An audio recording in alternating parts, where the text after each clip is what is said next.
Hey, how's it going?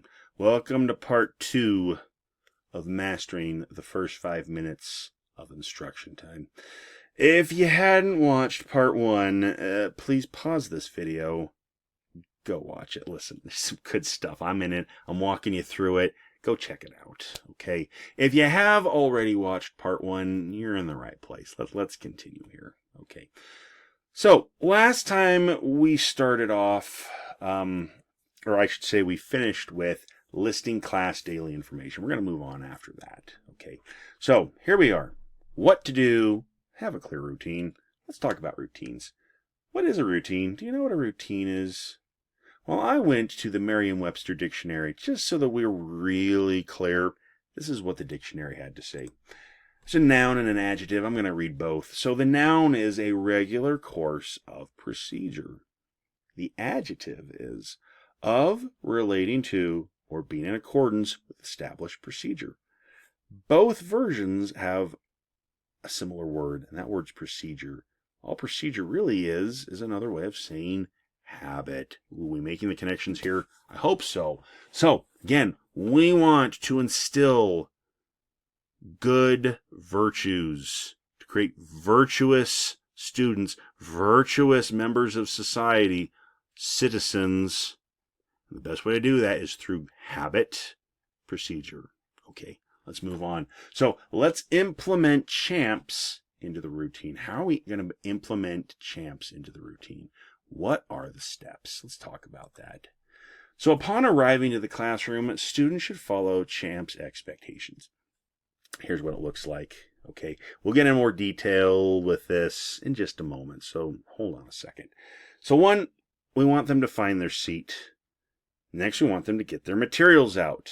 Okay, we don't want them getting their materials out when you're starting instruction. You're like, okay, so let's talk about that bell ringer. No. They should have it out already. Okay. We want them working on the bell ringer, okay? We don't want them playing little paper football or whatever it is, okay? They should be working on the bell ringer, all right?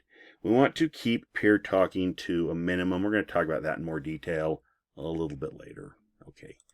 Now, what to do? Let's talk about crafting the perfect bell ringer, okay? What is a bell ringer? I don't know. Do you know what a bell ringer is? Well, let me kind of help you out, just in case you don't know what one is. All right. So a bell ringer activity is the opening activity that students do upon entering the classroom. They can take many forms and may look different subject to subject. Mileage is going to vary. All right. Math bell ringers aren't going to look the same as history bell ringers. But they always set the tone for entering the classroom and starting the day and should reflect current curriculum. What is the purpose of the bell ringer in the classroom? Why do we do this? Well, a bell ringer usually is a formative assessment tool. This is a tool you have at your disposal. Use it properly, okay?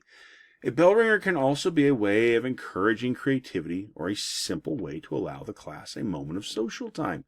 Now, when I say social time, I want to be really clear on this, okay? A couple things. One, we don't want the students talking to each other in social time. We're not doing that. What I mean by social time is responding to you, okay? That's the thing. So you're allowing them to share something that's going on in their life. That's what I'm talking about, okay? I also want to be very clear. It is best to make sure the vast majority of your bell ringers are about the curriculum. That's really its purpose. That said, because we also want to foster a sense of community in our classroom, every now and again, it's okay to have a more social bell ringer. And what I mean by that is like, well, what did you do during break? Okay. In fact, actually, I find those are really the best kind of bell ringers that first day after a really long break. Okay. They go out for like fall break or winter break or spring break. They haven't been doing anything for weeks, possibly. Okay.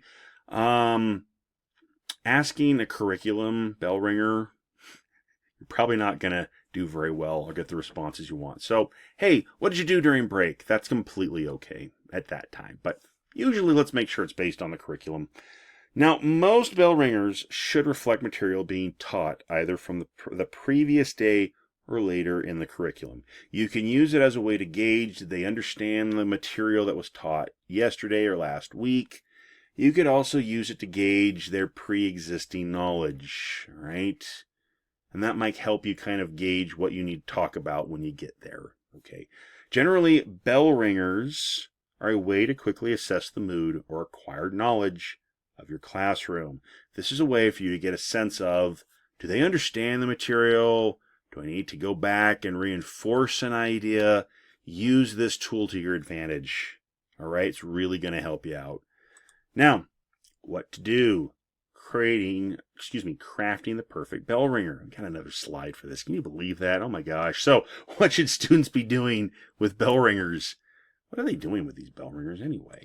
Well, generally they are reflecting on the question or activity and writing responses down on a paper.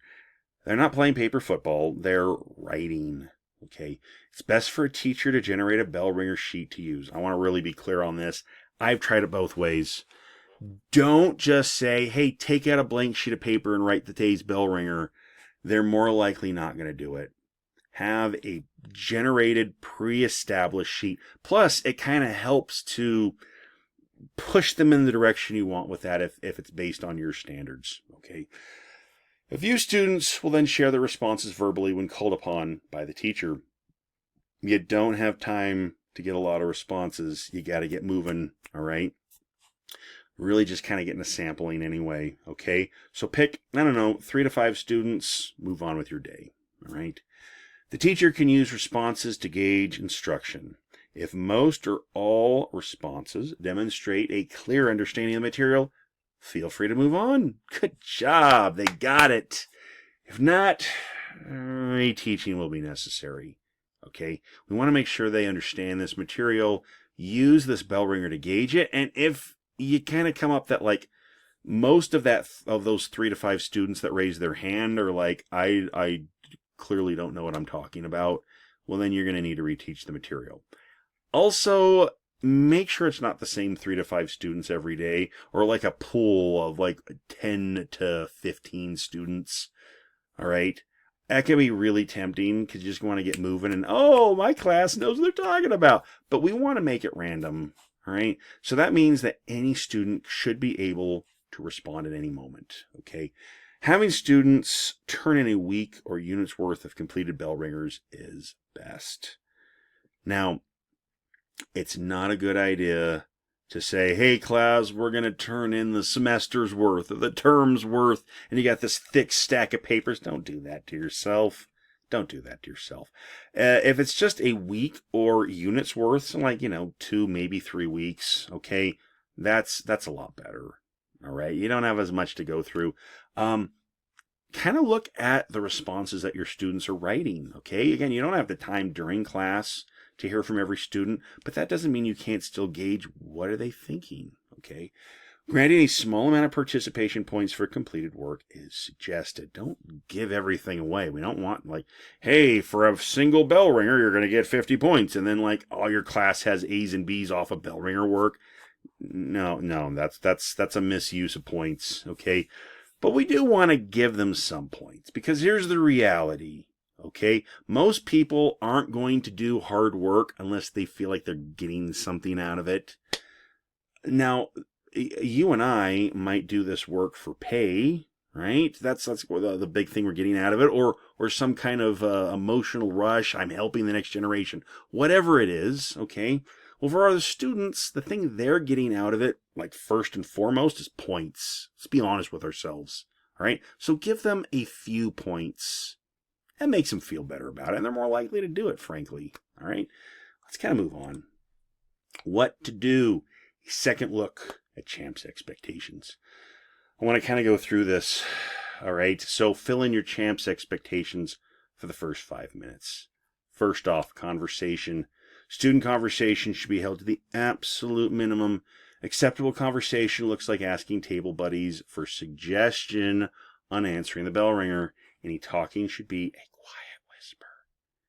Make sure that you keep it to a quiet whisper, because if they're not, you're going to lose control of your classroom. A. B. Make sure that when they are talking to table buddies, if they even have to, frankly, that it's about the work.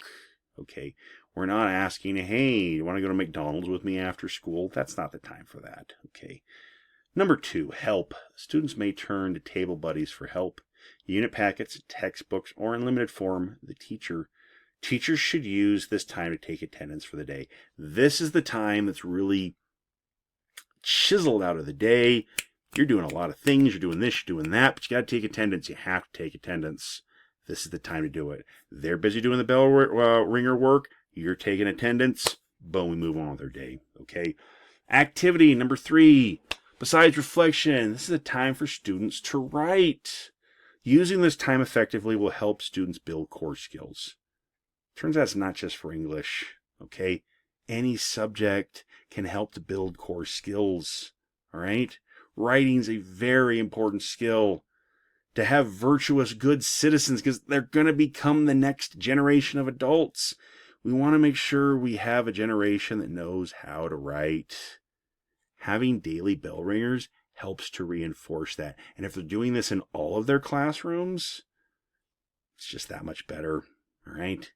Movement. During bell ringer time, there should be very little movement. We don't want them doing jumping jacks and dancing off the ceiling, okay? Acceptable movement looks like students coming in and getting their work and materials out, grabbing a pencil, sharpening a pencil, and that happens, or blowing their nose. That's okay. We don't want everyone blowing their nose, but a few of them, that's fine, especially during the spring allergies. You know what I'm talking about, right? But anyway, the most important thing is they should be working on their bell ringer, okay? Participation. All students should have a response. All students should be ready to share that response verbally. If this is being done correctly, every student should be writing their bell ringer, okay? I don't want to hear IDK. Oh my gosh, that is the most frustrating thing. IDK, I don't know. That's not what I'm asking, okay? They should have a clear response, all right? And they should be able to share that response at the drop of a hat, all right? That's what we're aiming for here, okay? What to do? Finally, we're getting here to the end. Let's talk about teacher presence. Now we're going to talk about you. Teacher location.